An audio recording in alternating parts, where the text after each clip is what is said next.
Assalamualaikum warahmatullahi wabarakatuh. Selamat datang kembali dalam channel YouTube saya, Indah Permatasari. Untuk teman-teman yang baru hadir, saya ucapkan selamat datang. Dan yang sudah lama subscribe, terima kasih banyak atas segala dukungannya. Semoga silaturahmi kita selalu terjalin. Amin. Hari ini saya akan memperkenalkan para sahabat Indah dan para pecinta tanaman hias Anthurium jemani tombak. Wow, nama yang cukup jarang didengar di kalangan para pecinta tanaman hias, namun saya dapatkan ini dari pedagang yang mengatakan bahwa ini adalah jemani tombak. Jadi bila salah mohon untuk dikoreksi. Nah, untuk jemani yang satu ini adalah koleksi tanaman hias yang saya miliki. Kebetulan saya senang sekali menaruh tanaman hias Anthurium khususnya pada ruangan saya agar terlihat hijau dan menambah keasrian dari dalam suatu ruangan. Nah, sekarang ini adalah tanaman yang saya sebut-sebut adalah jemani tombak. Apa sih keunggulan dari jemani yang satu ini? Dan kenapa namanya jemani tombak? Maka akan kita bahas serta saya akan memberikan informasi tentang media tanah yang saya berikan, cara mengkilatkan daun yang baik dan benar, terus cocok atau tidaknya suatu tanaman itu masuk ke dalam ruangan dalam jangka waktu tertentu. Karena banyak sekali para pecinta tanaman hias yang senang dengan memasukkan tanaman hias di dalam rumah namun tidak mengindahkan untuk waktu suatu tanaman itu di dalam ruangan. Maka banyak kita temukan tanaman itu selain dia kurang baik untuk pertumbuhannya, juga malah sering ditemukan tanaman sahabat Indah atau para pecinta tanaman hias itu malah mati. Nah, gimana cara solusinya? Mari kita bahas dalam video saya. Semoga bisa berkenan dan semoga bisa menginformasi. Terima kasih. Wassalamualaikum warahmatullahi wabarakatuh. Tanaman Anthurium adalah jenis tanaman yang berdaun keras, memiliki ketebalan yang cukup tebal dan juga karakteristik yang berbeda-beda di setiap jenisnya. Tanaman Anthurium jenis jemani sangat banyak sekali yang terdapat di Indonesia. Di setiap bentuk dan jenisnya memiliki nama yang unik-unik. Banyak para pecinta tanaman hias sering sekali tidak mengenali untuk jenis tanaman yang satu ini di setiap nama-nama karena saking banyaknya tanaman Anthurium itu memiliki nama di setiap jenis-jenisnya. Tanaman Anthurium sudah dikenal di Indonesia sejak tahun 90-an. Tanaman yang menjadi primadona di hati para pecinta tanaman hias karena karakteristik daunnya dan juga keindahan dari daunnya. Tanaman Anthurium memiliki pesona tersendiri. Karena keindahannya, banyak para kolektor menjadikan tanaman ini sebagai tanaman yang wajib untuk dikoleksi.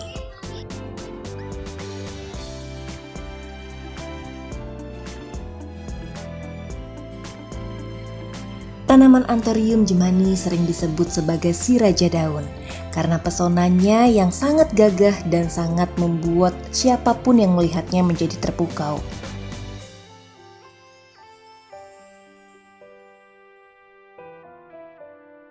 Tanaman Anthurium selain bisa ditaruh di outdoor, namun bisa juga ditaruh di indoor. Banyak para pecinta tanaman hias menaruh tanaman yang satu ini di dalam ruangan karena keindahannya. Untuk pesona daunnya yang beraneka ragam macamnya dan bentuknya, banyak sekali para pecinta tanaman hias menjadikan tanaman ini sebagai dekorasi rumah.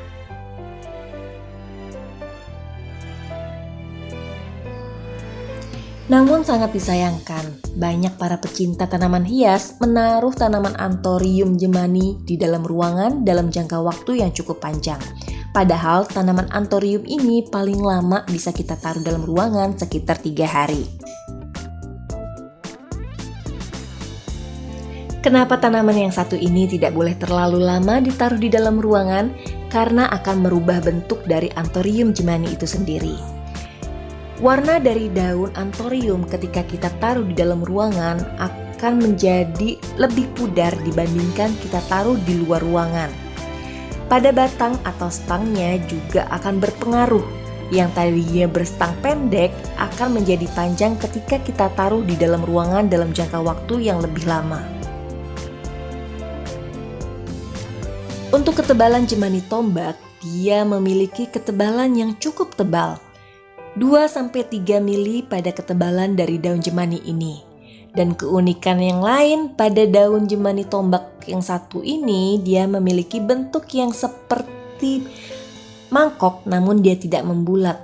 Dia lebih panjang dan memiliki kaku pada bagian daun serta ujung dari daunnya memiliki bentuk yang runcing. Makanya kita tidak bisa menyebutnya seperti jemani mangkok karena bentuknya malah jauh lebih mirip dengan tombak.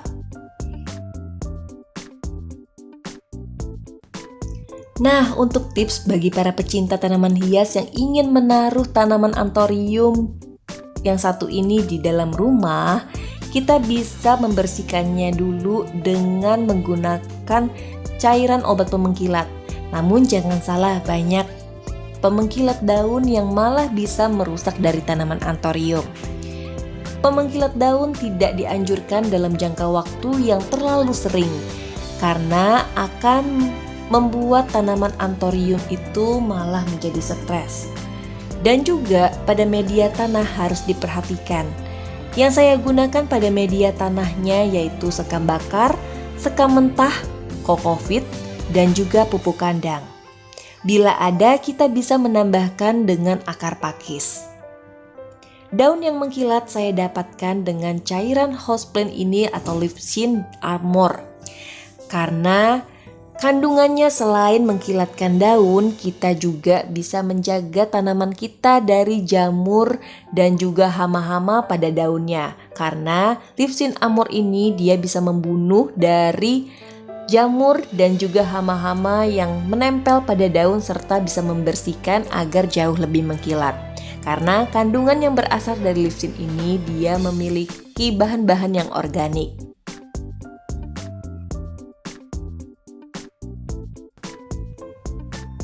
Tips lainnya untuk tanaman anthurium agar berdaun hijau, saya selalu memberikan tanaman anthurium ini dengan cairan B1 yang saya larutkan.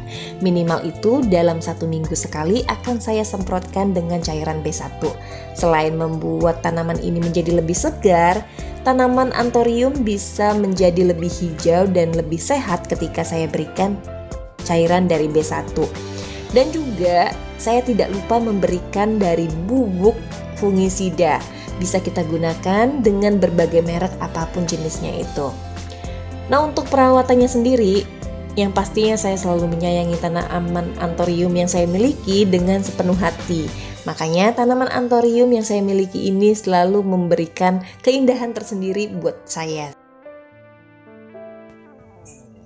Nah, itu dia dengan perawatan tanaman anthurium tombak yang saya miliki. Sangat mudah sekali dengan media yang benar yang sudah saya sebutkan tadi dan pemberian B1 dan juga antrakol. Dan terkadang saya selalu memberikan untuk tanaman saya ini kalau enggak NPK yaitu dengan Dekastar. Makanya tanaman selalu berdaun hijau dan sangat memukau sekali. Apalagi bila kita taruh di dalam ruangan, kita bisa menyemprotkan dengan cairan Livsin Armor ini agar daunnya jauh lebih cantik dan bisa semakin menarik ketika kita taruh di dalam suatu ruangan. Nah, bagaimana para pecinta tanaman hias? Untuk jenis tombak, apakah sahabat Indah dan para pecinta tanaman hias pernah melihatnya? Karena tanaman yang satu ini termasuk sangat langka. Saya suka pergi ke nursery tapi tidak pernah menemukan tanaman yang satu ini. Namun saya hanya mendapatkan tanaman ini satu-satunya di salah satu nursery. Makanya kenapa saya jadikan tanaman saya ini menjadi tanaman yang wajib dimiliki oleh saya sendiri khususnya. Keindahan dari daunnya yang memiliki warna yang hijau pekat dengan bentuk yang sangat unik seperti tombak, dan dia memiliki ketebalan yang lebih tebal dibandingkan dengan jemani lain, dan juga karakter dari urat-uratnya sendiri bisa menjadikan tanaman ini memiliki pesona tersendiri di hati para pecinta tanaman hias. Bagaimana pecinta tanaman hias tertarik untuk menaruh anthurium jemani di dalam suatu ruangan, namun kita harus memperhatikan anthurium ini dalam waktu tidak lebih dari 3 hari agar tanaman ini memiliki bentuk yang tetap cantik. Nah, begitulah sahabat Indah dan para pecinta tanaman hias, informasi yang bisa saya berikan kepada sahabat Indah dan para pecinta tanaman hias untuk menaruh anthurium jemani khususnya di dalam ruangan. Memang cantik sekali untuk menaruh tanaman di suatu ruangan untuk menambah keasriannya, namun kita harus memperhatikan aturan-aturan yang harus kita lakukan kepada anthurium, karena sayang banget kalau sampai kita menaruh tanaman anthurium dengan jangka waktu yang panjang bisa membuat stang yang ada pada anthurium kita itu menjadi panjang, dan bisa jadi ketika kita taruh terlalu lama pada suatu ruangan terus kita taruh lagi ke luar ruangan, itu akan membuat tanaman kita itu malah jadinya stres. Nah, semoga saja informasi yang bisa saya berikan ini bermanfaat, bisa menginspirasi, bisa memotivasi, dan juga bisa menumbuhkan rasa cinta para sahabat Indah dan para pecinta tanaman hias untuk menanam tanaman apapun jenisnya itu di rumah. Dengan mencintai tanaman berarti kita menyayangi diri sendiri dan juga menyayangi lingkungan. Dan juga kita bisa membantu bumi ini sembuh dari pemanasan global. Kalau bukan kita, siapa lagi? Terima kasih banyak sudah menonton sampai akhir. Jangan lupa bantu saya dan dukung saya dengan cara like, comment, share, and subscribe. Dan mohon maaf bila ada salah kata, tindakan, ucapan, perlakuan yang kurang berkenan. Semoga dibukakan pintu maaf yang sebesar-besarnya. Terima kasih. Wassalamualaikum warahmatullahi wabarakatuh.